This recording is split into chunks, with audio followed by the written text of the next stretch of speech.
This channel does not promote any violent, harmful, or illegal activities. All content provided by this channel is meant for an educational purpose only. বাসের মধ্যে red chart থাকার কথা এখনো পর্যন্ত সেই red chart চোখে পড়ছে না। ওটা ভেঙে গেছে তো, কোনো রেড চার্ট নেই, মন গড়া বাড়াইছে। টাকা 3 টাকা বাড়ালেন, এটা কার নির্দেশে? সরকার তো বারণ করছে। মালিকরা আগে কি 10ই ছিল না আপনারা নিজেরা বাড়িয়েছেন? না, ওটা এর বাইরে ইউনিয়ন। সরকারের কথা কে শুনছে? সরকারের কথা কেউ শুনছে না।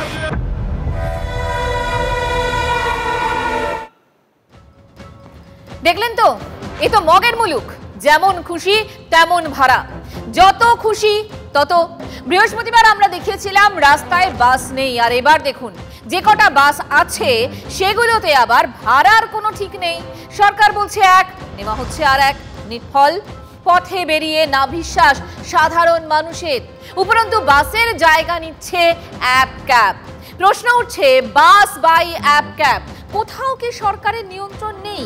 বাড়তি ভাড়ার নামে পরিবহনে স্বেচ্ছাচার চলবে? ভাড়া নিয়ন্ত্রণে কোথায় প্রশাসনের নজরদারি? তার উপর কমিশনের গেরো। তার জেরেই কি প্রাণ হাতে পথে মানুষ? কেন এই পরিস্থিতি? সমাধান কোন পথে? এসব খোঁজার চেষ্টা করব আজকের স্পেশাল 9-এ। আজকের স্পেশাল পথে ভোগান্তি, আপনাদের সঙ্গে আমি মঞ্জিরা।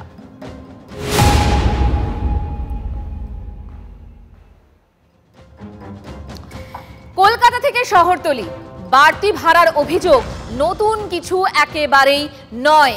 গত বছর একটি মামলার ভিত্তিতে কলকাতা হাইকোর্ট নির্দেশ দেয় যে বেসরকারি বাসে ভাড়ার তালিকা হবে। যাত্রীদের অভিযোগ, কলকাতা এবং শহরতলির কোনো বেসরকারি বাস, মিনি বাসে ভাড়ার তালিকা তো নেই, উল্টে কন্ডাক্টরদের মর্জি মাফিক ভাড়া দিতে হয়।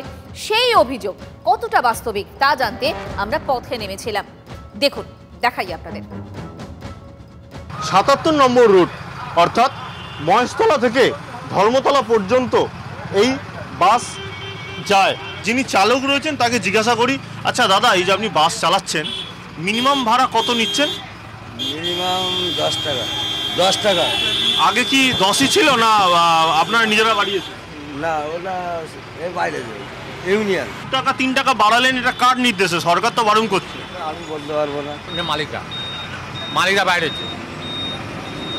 তাহলে কি করবেন? এই যে হঠাৎ করে বেড়ে গেল, এটা তো সরকার মানুষের অসুবিধা হয়। এটা মালিকরা জানে। রেড চার্ট নেই কেন? রেড চার্ট না, কোনো রেড চার্ট নেই, মন গড়া বাড়ানো হয়েছে। কোনো রেড চার্ট নেই, মন গড়া বাড়াইছে। আমাদের বজ ঢুকে মহেশতলা সব কটাই যেরকম ইচ্ছা ভাড়া নেয় এরা। 20 টাকা, 25 টাকা, 30 টাকা, 10 টাকা ভাড়া যায়, 20 টাকা দিতে হয় আমাদের। কেন নেন আমি বলতে পারছি না। মালিকরা যেটা বলে দিয়েছে এটা আমরা। তার মানে সরকার নয়, ভাড়া বাড়ানোর মালিক আসলে বাস মালিক কিংবা ইউনিয়নের নেতা। তেমনই তো বলছেন কন্ডাক্টর থেকে ড্রাইভাররা। ভাড়ার একটা তালিকা দেখাই, তাহলেই বুঝবেন ছিল কি আর হলো কি। দেখুন, একটু দেখাই এই ইচ্ছে মতো ভাড়ার যে বৃদ্ধি হচ্ছে কিভাবে। লকডাউনের আগে বেসরকারি বাস, মিনি বাসের সর্বনিম্ন ভাড়া ছিল 7 টাকা, আর লকডাউনের পর বাসে উঠলেই অন্তত 10 টাকা ভাড়া। এবার 18ই জুন 2018 রাজ্যে শেষবার বাস ভাড়া বাড়ে। 6 বছর আগে ভাড়া বাড়ানো হলেও নিঃশব্দে বেড়ে গেছে বাস ভাড়া। একটি রুটে বেনিয়মের ছবি আপনাদের দেখিয়েছিলাম, এবার আরো একটা রুট দেখাই। বাসের কোথাও কিন্তু রেড চার্ট নেই। আমি দাঁড়িয়ে রয়েছি হাওড়া মেটিয়াপুর যে রুটের একটি বাসের মধ্যে প্রথমে চিত্রটা দেখানোর চেষ্টা করব। একেবারে যেখানে রেড চার্ট থাকার কথা এখনো পর্যন্ত সেই রেড চার্ট চোখে পড়ছে না। যিনি এখানকার কন্ডাক্টর আছে, একটু জিজ্ঞাসা করি, আচ্ছা রেড চার্ট কোথায়? রেড চার্ট নেই কেন? ওটা ভেঙে গেছে তো, রেখে দিয়েছি। এমনি যে ভাড়া হয় সেই ভাড়াটা কিরকম? আপনার তো মিনিমাম ভাড়া 9 টাকা। 9 টাকা নেন তো? 1 টাকা বেশি। 1 টাকা বেশি, 10 টাকা করে। কে ঠিক করলো 1 টাকা বেশি নিতে? ঠিক করলো কে? সবের রুটে তো এরকম 10 টাকা করে ভাড়া, মিনিমাম ভাড়া নিচ্ছে। এরা তো ওদের মধ্যে বাড়িয়েছে, লকডাউন আগে থেকেই তো ওটা চলছে। লকডাউনের আগে থেকেই চলছে এই ভাড়া। সরকার বলছে বাড়ানো যাবে না। সরকারের কথা কে শুনছে? সরকারের কথা কেউ শুনছে না।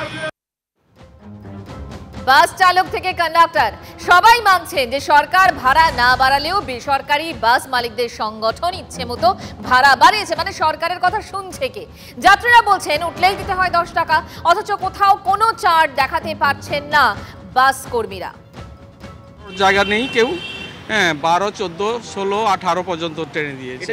তারা বলেন না সরকারকে বলুন আমরা এই ভাড়া নিচ্ছি, না হলে আপনারা না পোষালে না বাসে উঠবেন। স্বেচ্ছাচারিতা। গভর্নমেন্ট বাসের সঙ্গে প্রাইভেট বাসের ভাড়া ডিফারেন্স আছে, সেম ডিস্টেন্সের জন্য প্রাইভেট বেশি নিচ্ছে, কিন্তু চাইছে দিচ্ছি। এখন যে ভাড়াগুলো দিচ্ছে সেগুলো তো অলিখিত, সরকারের কোনো তো ভাড়াও নেই। চার্ট, রেট চার্ট, যেটা বাসের রেট চার্ট, যেটা যাদের দিকে অভিযোগ উঠছে মানে মালিকরা, বাস মালিকরা, বাস ভাড়া নিয়ে কি বলছেন মালিকরা, যাদের সঙ্গে সরকারের একটার পর একটা বৈঠক হয় আর সমাধান সূত্র মেলে না। ডিজেল তো এখন তো 100 টাকা লিটার, তা চলবে কি করে? সরকার ভাড়া বৃদ্ধি করে দিক, সরকারের তো গাড়ি আছে, সে তো ভর্তি করে গাড়ি চালায়। আমাদের তো আর গৌরিশেন নেই, আমরা পরিষেবা দেবো আবার নাম ঘর থেকে টাকা দেবো, তো হতে পারে না। তা তো এভাবে তো গাড়ি চলবে না। অপারেশনাল কস্ট একটা বাস চালাতে গিয়ে বেড়ে যাচ্ছে 2 থেকে 2,500 টাকা। এই টাকাটা কোথা থেকে আসবে? রাজ্য সরকার ভাড়া বৃদ্ধির বিষয়টাকে উপেক্ষিত করে রেখেছে, তাকে রাস্তায় রাখতে গিয়ে আমাদেরকে অনুদানের সুযোগ নিতে হয়েছে এবং মানুষ তা মেনে নিয়েছেন বলেই লাস্ট 2-3 বছর ধরে রাস্তায় গণপরিবহন বাস রয়েছে। বাসে ভাড়া নেওয়া হচ্ছে মর্জি মাফিক, অথচ নেই রেট চার্ট। পরিবহন মন্ত্রী কি বলছেন শুনে নি। নোটিফিকেশন রিপিটেডলি করি বাসগুলোকে রেট চার্ট ঝোলানোর জন্য, এবং সরকার নির্ধারিত ভাড়াতেই তাদের চলতে বলা হয়। কোথাও কোথাও আমাদের কাছে অভিযোগ আসে যে অতিরিক্ত ভাড়া নেওয়া হচ্ছে। আমরা বলেছি যে লাগাম ছাড়া ভাড়া কেউ নিয়ে থাকলে আমাদের বাসের নাম্বার সহ আমাদের কাছে কমপ্লেন করলে আমরা সেই বাসের বিরুদ্ধে অ্যাকশন নেব। সরকার বলছে এক, হচ্ছে আর ইচ্ছে মতো ভাড়া নেওয়ার অভিযোগ। এই তো জনস্বার্থের বিষয়। তাহলে কি বাস ভাড়ার ক্ষেত্রে নিয়ন্ত্রণ নেই সরকারের, এবং এক্ষেত্রে আইনের দিকে কি বলা হচ্ছে? আইনজীবীর বক্তব্য। 22 সালে আমরা জানি যে মহামান্য হাইকোর্টের কাছে ভর্ৎসন হয়েছিল, 10,000 টাকা ফাইন দেওয়া ছিল, কারণ একটা মামলা অলরেডি হাইকোর্টের কাছে পেন্ডিং, যাতে এই বাস ভাড়া বৃদ্ধির জন্য হলফনামা দিয়ে কেন সরকার নিয়ন্ত্রণ করছে না। যেটা রাজ্যের গাফিলতি এই কারণে, কারণ রাজ্যই নোটিফিকেশন করে এই বর্ধিত ভাড়া হবে কিনা সেটা তারা কেন প্রয়োগ করছে না সেটা রাজ্য সরকার বলতে পারবে। তার মানে জনস্বার্থও বিঘ্নিত হচ্ছে। বাস অমিল আর বাধ্য হয়ে আমার আপনার মতো সাধারণ মানুষকে উঠতে হচ্ছে অ্যাপ ক্যাবে কিংবা অ্যাপ নির্ভর শাটল। সেখানেও তো বিধিবাম ঝোপ বুঝে কোপ মারার অভিযোগ বারবার উঠছে। কেন এই অভিযোগগুলো উঠছে আর কি কি অভিযোগ উঠছে দেখাই আপনাদের বিগ ওয়ালে। দেখুন ক্যাব নিয়ে কি কি অভিযোগ পাচ্ছি আমরা। বাড়তি ভাড়ার দাবি যখন তখন, তারপর যখন তখন বুকিং বাতিল, মানে টাকা বেশি দিতে হচ্ছে আবার বুকিং বাতিলও হয়ে যাচ্ছে, বুকিং ছাড়াই যাত্রী তোলার প্রবণতা। আবার অনেক সময় চালকের সঙ্গে যোগাযোগ করা যায় না, মানে কত রকম অসুবিধে ভাবুন। পথে বেরিয়ে আমার আপনার এমন অভিজ্ঞতা কিন্তু প্রায়শই হয়। এবার ভুক্তভোগীদের মুখেই শুনুন না তাদের কি কি পরিস্থিতিতে পড়তে হয়। সেক্টর 5 থেকে ফেরার পথে অনেকেই উবের শাটল এই সার্ভিস নেন। টাকার বিনিময়ে কীরকমভাবে এই অ্যাপ নির্ভর ক্যাবের উপরে নির্ভর করতে গিয়ে সমস্যার পড়তে হচ্ছে মানুষকে, তার প্রত্যক্ষ অভিজ্ঞতা সাক্ষী হয়েছি আমি। উবের শাটল বুক করেছি, রাস্তায় গিয়ে দাঁড়িয়ে রয়েছি, আধ ঘন্টা পর হঠাৎ করে দেখলাম বুকিং ক্যান্সেল হয়ে গেল, চোখের সামনে দিয়ে গাড়ি বেরিয়ে যায়। পাশে এক মহিলা দাঁড়িয়ে কান্নাকাটি করছেন। কী ব্যাপার প্রশ্ন করলাম। মহিলা বললেন তার মা বাড়িতে অসুস্থ, তিনি দ্রুত পৌঁছতে চাইছেন, কিন্তু রাত 10টা হয়ে গেছে, এখন তিনি গাড়ি কোথায় পাবেন। আবার এরকমও ঘটনা দেখেছি, উবের শাটল নিয়ে যেতে যেতে মাঝ রাস্তায় গাড়ি দাঁড় করিয়ে হঠাৎ করে যাত্রী তোলা হচ্ছে, তারা কিন্তু কেউ বুক করেননি। ধরুন আপনি কোনো জায়গায় কমপ্লেন করবেন, কমপ্লেনের নাম্বার, সেই পদ্ধতিও অত্যন্ত জটিল। শুধু তাই নয়, আপনি ভাবছেন ড্রাইভার এত দেরি করছে কেন, উবের শাটল আসতে এত দেরি হচ্ছে কেন, কোথাও দাঁড়িয়ে রয়েছে, আপনি ম্যাপে দেখতে পাচ্ছেন। আপনি ভাবলেন আপনি ড্রাইভারের সঙ্গে যোগাযোগ করবেন, কিন্তু যোগাযোগ করবেন কিভাবে?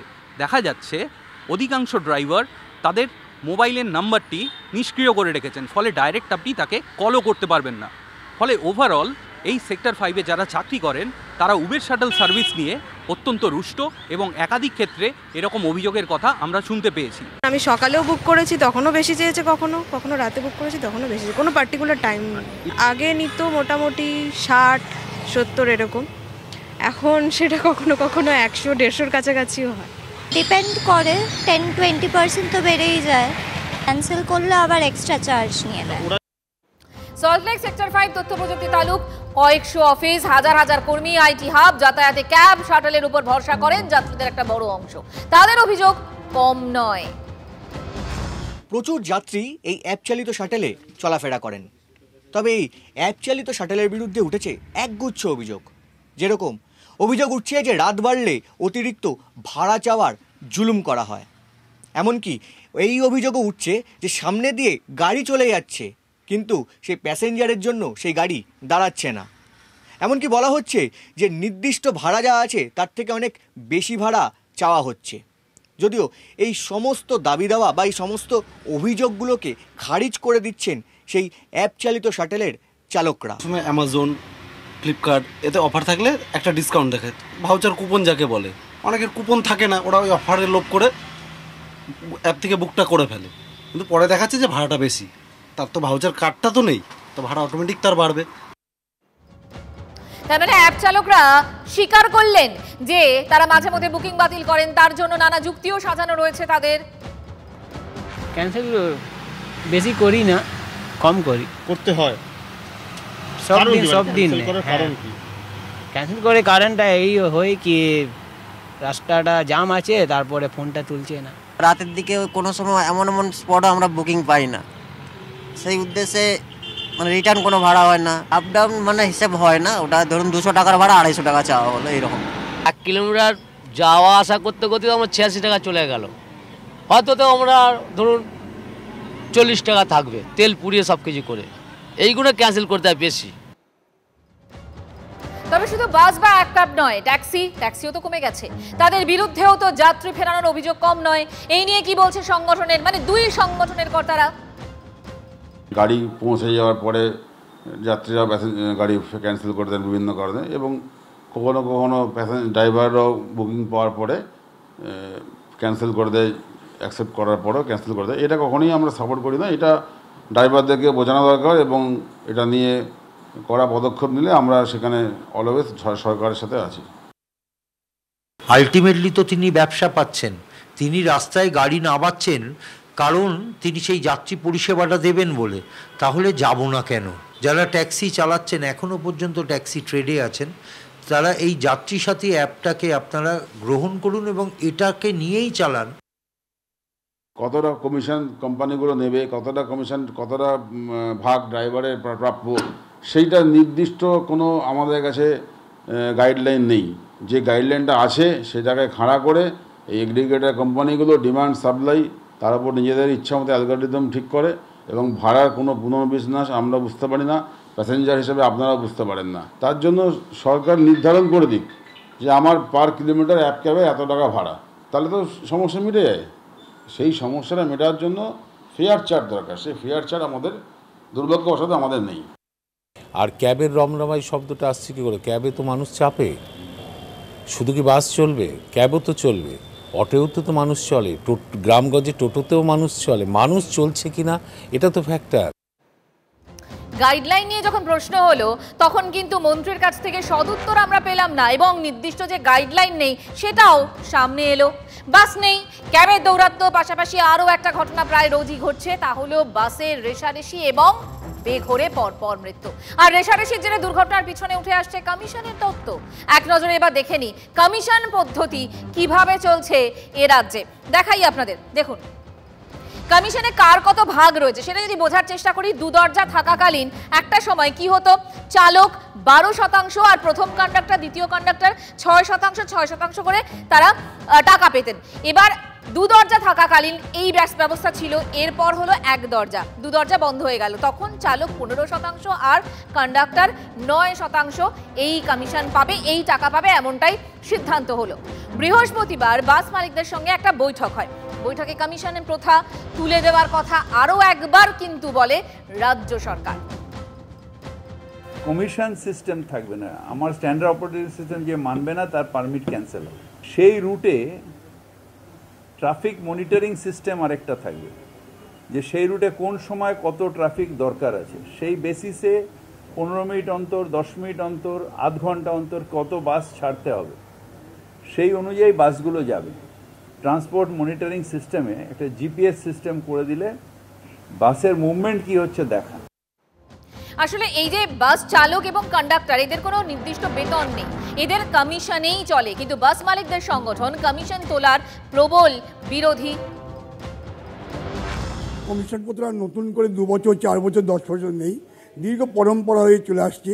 কলকাতা, হাওড়া 224 কমিশন পত্র আছে, অন্য রাজ্যের কোনো জেলায় নেই, কিন্তু দুর্ঘটনা সেখানেও হচ্ছে। যদি কমিশন প্রথা তুলে দেওয়ার কথা বলে, বিকল্প পথের কথাও রাজ্য সরকারকে বলতে হবে, তবেই সমাধানের পথে পৌঁছবে। যদি সেল ঠিক থাকে তাহলে শ্রমিক পয়সা পাবে, মালিক পয়সা পাবে। শ্রমিক যদি সেল ঠিক থাকে, শ্রমিক কম পয়সা পাবে, মালিক পয়সা পাবেই।